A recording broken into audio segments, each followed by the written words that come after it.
Welcome to Remotely One's NSFRW Not Safe for Remote Work, where we invite employees at all levels to share their most outrageous moments while working remotely. Do you have a story to tell? We want to hear it. You could submit your story at remotelyone.com/podcast. Today's guest is originally from South London and is now a resident of Wellington, New Zealand.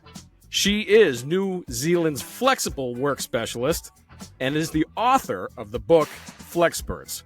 Gillian Brookes, come on down! Woo! Let's go!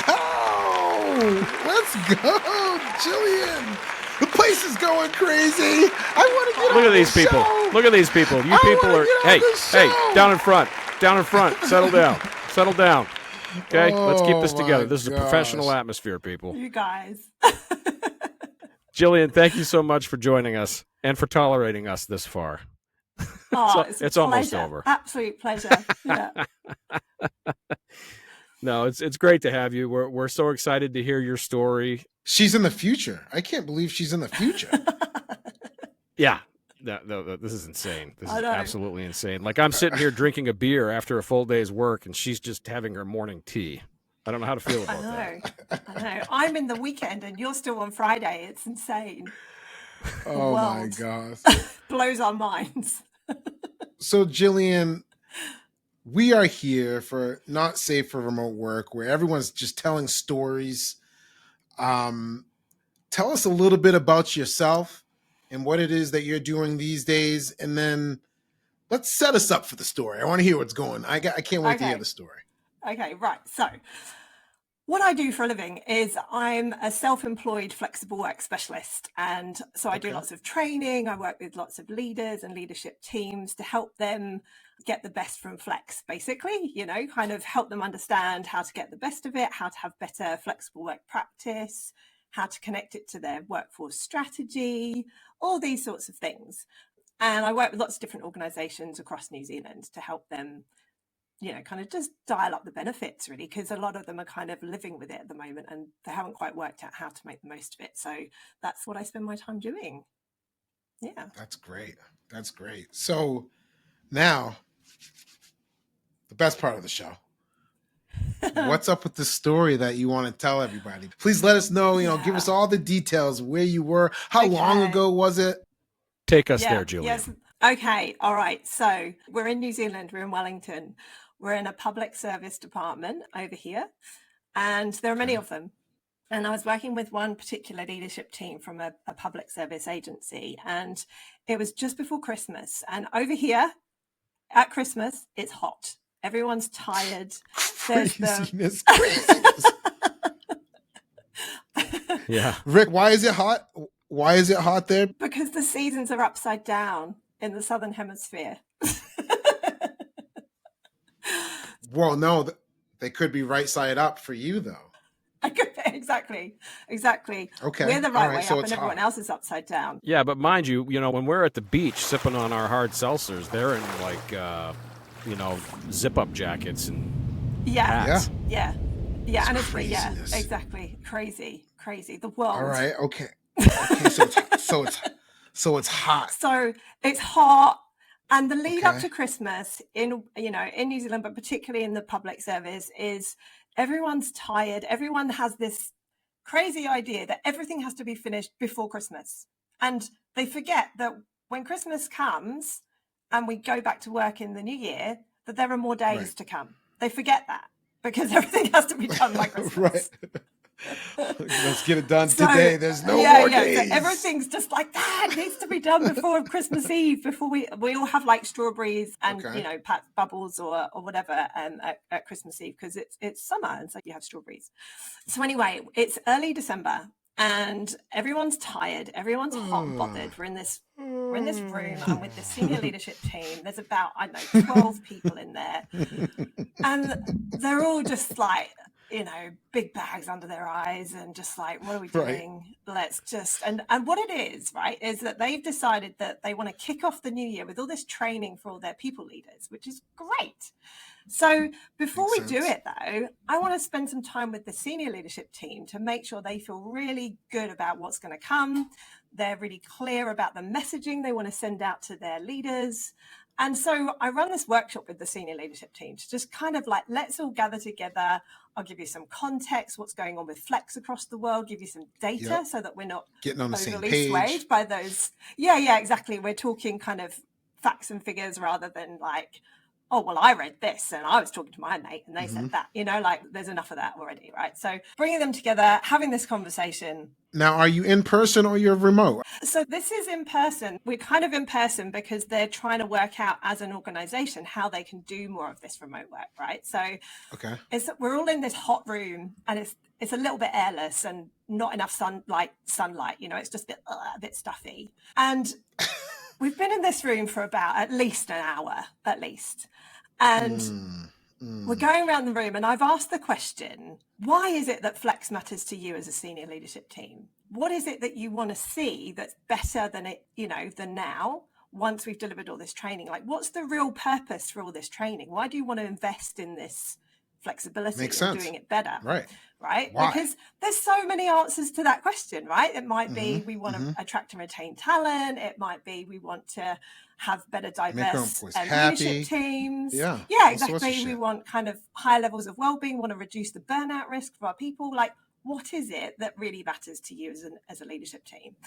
And whenever I have that conversation, you go around and everyone's got their own version of that. And what I want them to get to is to all have the same a bit of consensus or a bit of a common story so that when they're going out to their organization, they can be really all on the same page. Okay.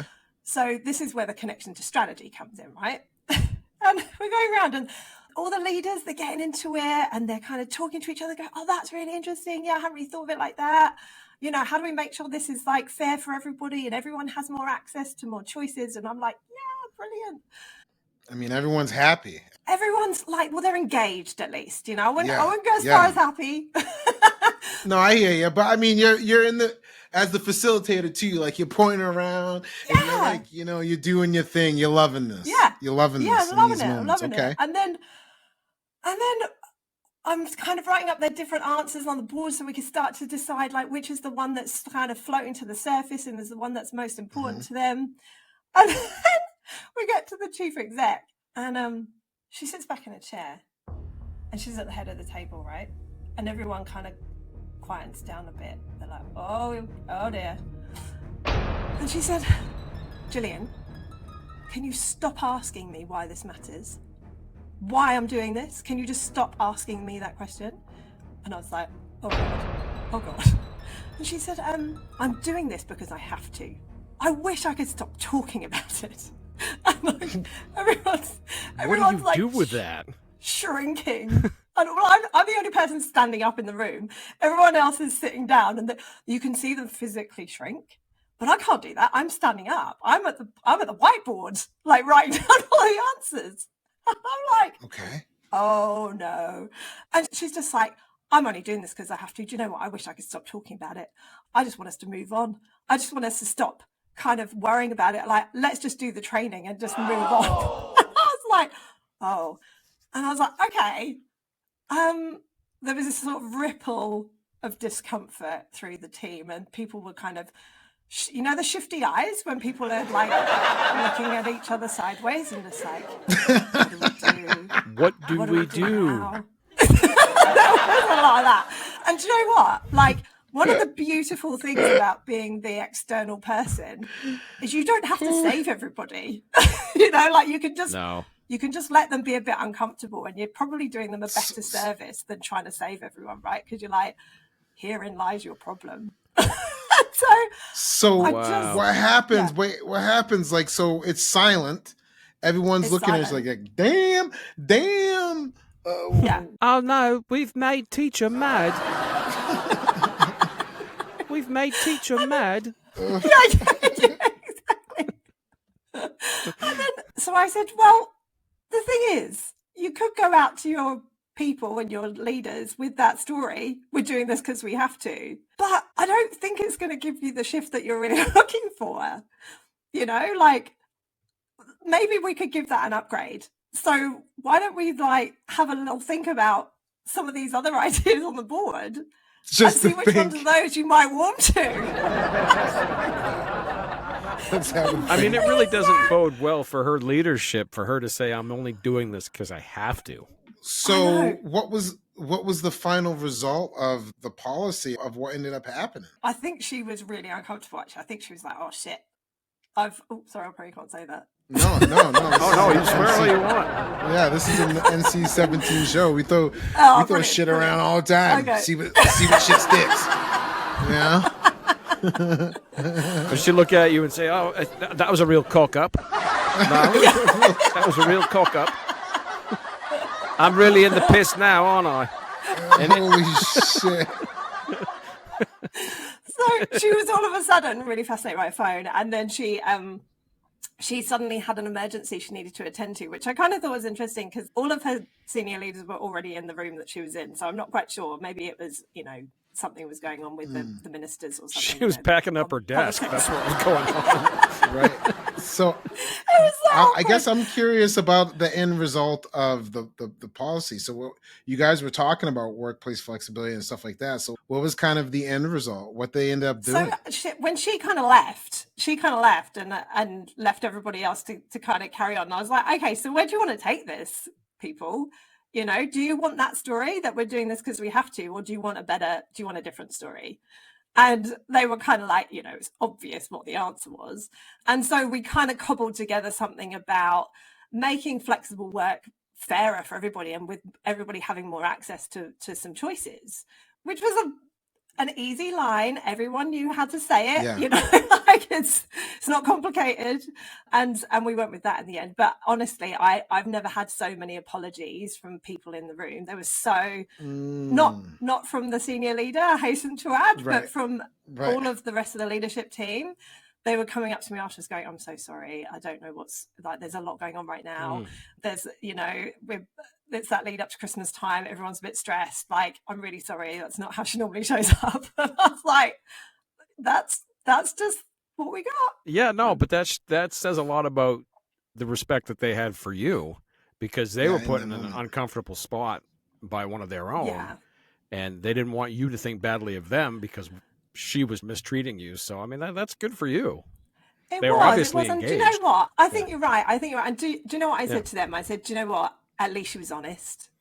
Like, there are so many senior leaders who will be thinking that, living by that belief that they've got in their head, but they're not going to be brave enough to say it out loud.